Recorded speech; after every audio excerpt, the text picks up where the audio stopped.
Neke atu I te kotahi rau tāngata I taia tinana atu ki te whakapuaretanga mai o te whare wānanga o Awanuiarangi ki Manukau I te rānei. I pā te raru ki te wānanga I ngā marama nei I te mahi e whakamoho a ētahi o ana kaimahi I mate nei te wānanga ki te whakahoki I te 1 miliona tāra ki te kōmihana kura tuatoru o te motu.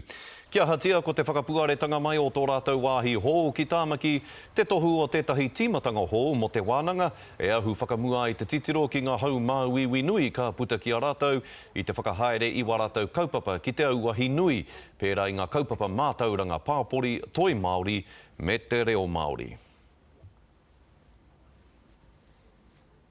Ko tō ngā iwi kāinga o tēnei rohe e mihi ana kia koutou.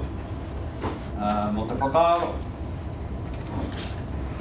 Kia tautokona mai e koutou, te kaupapa a Awanuiarangi. I whakaaro anō hau I te ata nei ko tētahi kōrero tuatahi pia māku. E mea tu kia koutou ae ko tai mai a Awanuiarangi.